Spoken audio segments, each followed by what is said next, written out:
The Merchant of Venice, Act 3, Scene 2, lines 41 to 109. In this section, Portia talks about her anxiety before Bassanio embarks on to choose a casket. In the latter part, Bassanio's anxiety and his self-talk can be seen. Please follow the lines in your textbooks.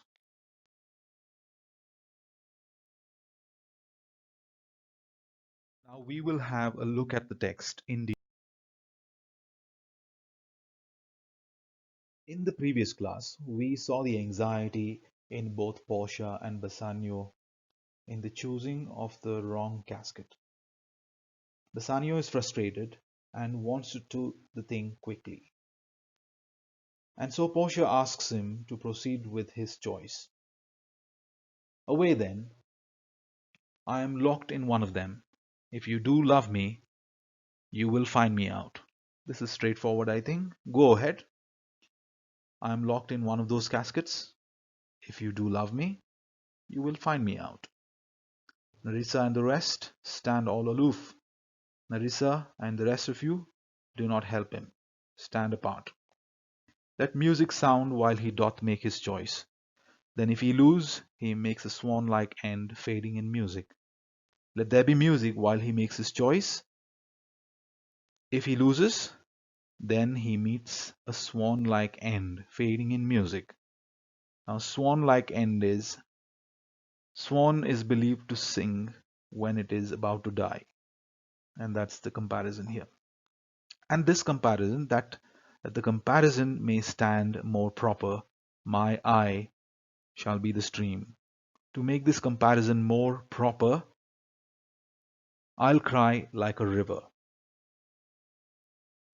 and watery death-bed for him. My tears, the stream produced by my tears, will be for him a watery death-bed in which he can swim and drown. He may win, and what is music then? Then music is even as the flourish when the true subjects bow to a new crowned monarch. And if he wins, what will be the point of the music? In that case, the music will be as ceremonial as that which plays when subjects bow to a newly crowned king. Such it is, as are those dulcet sounds in break of day that creep into the dreaming bridegroom's ear and summon him to marriage. It will be like the sweet sounds that wake up a dreaming groom at dawn on his wedding day and announce that his wedding is here. Now as Bassanio goes on to choose the casket, Portia sees him as Hercules, and she says, "Now he goes with no less presence, but with much more love, than young Alcides when he did redeem the virgin tribute paid by howling Troy to the sea monster. Now he goes to the casket looking as noble as Hercules, but more loving, when Hercules rescued the Trojan princes from the sea monster. I stand for sacrifice, the rest aloof are the Arcadian wives, with blear-eyed visages come forth to view the issue of the exploit. The Arcadian Trojan women, blear-eyed, teary, issue here is the outcome, and exploit is rescue. I am like that princess awaiting death. This princess was sacrificed by the Trojan king. And these people standing by are like the Trojan wives looking on with the teary faces. Go, Hercules, go, my Hercules. Live thou, I live. With much more dismay I view the fight than thou that makest the fray. I am more nervous, I am more shocked to see the fight than the people who are fighting, than you that fight it. And while Bassanio is choosing a casket, this is the song that is being sung at the backdrop. The words are written on this page. This is a little song that is sung when Bassanio is making his choice. Tell me where is fancy bred, or in the heart or in the head? How begot, how nourished? Reply, reply. Fancy, desire, bred, start. Nourished, sustained, begot is born. Tell me where our desires come from, the heart or the head? How do they start? How do they grow? Answer, answer. It is engendered in the eyes, with gazing fed, and fancy dies. In the cradle where it lies, let us all ring fancy's knell. I'll begin it. Ding dong bell. All say ding dong bell. So the translation is engendered is born, gazing is loving glances, loving glances. Love starts in the eyes and grows with gazing, and it dies in the cradle where it lies. Let us all sound love's death knell. I'll start ding dong bell. Now Bassanio is directly in front of these three caskets and he says these things to himself. This is the self-talk now. So may the outward shows be least themselves. The world is still deceived with ornament. Ornament here is fancy. The appearances of these may be deceiving. The whole world is tricked by fancy appearances. Do not judge a book by its cover, as they say. Same thing applies to this place. In law, what plea so tainted and corrupt, but being seasoned with a gracious voice, obscures the show of evil? In court of law, what corruption cannot be hidden with a pleasant voice? Profound, isn't it? In religion, what damned error but some sober brow will bless it, and approve it with a text, hiding the grossness with fair ornament. Grossness is lack of character. The translation of this is, in religion, what error cannot be covered up with a nice show of blessing and a text? Deep philosophy. There is no vice so simple but assumes some mark of virtue on his outward parts. No wickedness that is not wrapped with virtue. How many cowards, whose hearts are all as false as stairs of sand, wear yet upon their chins the beards of Hercules and frowning Mars, who inward searched have livers white as milk. Hercules here is Greek god of strength, and is Mars is Greek a Roman god of war. Both are known for their strengths. Look at the translation. How many cowards, whose hearts are as false as stairs made of sand, still wear beards as manly as those of Hercules and Mars, who, if you were to see inside them, would reveal livers as white as milk. And these assume that valor's excrement to render them redoubted. Redoubted here is powerful, render to make, valor is bravery.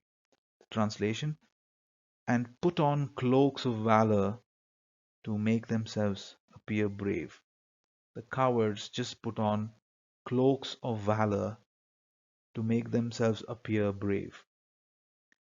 Look on beauty, and you shall see 'tis purchased by the weight. If you look at beauty, it is purchased by the weight, which therein works a miracle in nature, making them lightest that wear most of it. Lightest is here immoral. Let's see the translation. Think about beauty, and you will realize that it's often bought by weight, and when in the form of makeup, it works miracles in that those who, who use it most heavily are the lightest in their morals. So are those crisp, snaky golden locks. Golden locks are the hair. Locks are hair, which make such wanton gambols with the wind upon supposed fairness, often known to be the dowry of a second head, the skull that bred them in the sepulchre. Wanton is lively, gambols is movements, fairness, beauty, dowry, property. You know what dowry is. Property here. Sepulchre is the tomb. See the translation. This is a very profound line. It still talks about that beauty and the makeup. Moreover, a lot of women wear false hair, nice um, golden hair from somebody else. So he's making a comment on that also. Moreover, those golden silken curls that blow so seductively in the breeze on the heads of supposedly beautiful women often turn out to be the hair of someone now safely buried in the tomb. So that means the fancy hair that they're wearing on their heads once were the hair of people who are now dead and are lying in a sepulchre or a tomb. Thus ornament is but the guiled shore to a most dangerous sea, and beauteous scarf, veiled an Indian beauty, in a word, the screaming truth which cunning times put on to entrap the wisest. Ornament is decoration here, but only tempting, guiled is tempting, beauteous is beautiful. Look at this, see the translation. And so ornament is only the inviting shore of a most treacherous sea. The beautiful scarf veiling a doubtful beauty.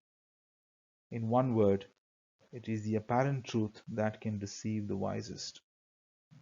So he says beauty from outside is not an indication of the beauty that is inside. Now Bassanio speaks to the three caskets and he says, therefore, thou gaudy gold, gaudy, showy, shiny, hard food for Midas, I will none of thee. You know the story of King Midas. He asked for the gift of turning everything into gold, and then until the food in his plate also turned gold, he was disappointed. And so gaudy gold, food for Midas, I'll have none of you. Nor none of thee, thou pale and common drudge, tween man and man, but thou meagre lead, which rather threatenest than dost promise aught. And he says to silver and lead casket, nor you silver, you pale common metal that men pass between themselves, but you insignificant lead, that seems to threaten rather than promise anything. Thy plainness moves me more than eloquence, and here choose I, joy be the consequence. He says to the leaden casket, your unattractiveness moves me more than the eloquence of gold and silver, and this is my choice. May it bring me joy. In the next session, we will see which casket is chosen by Bassanio and what he finds in there. Thank you.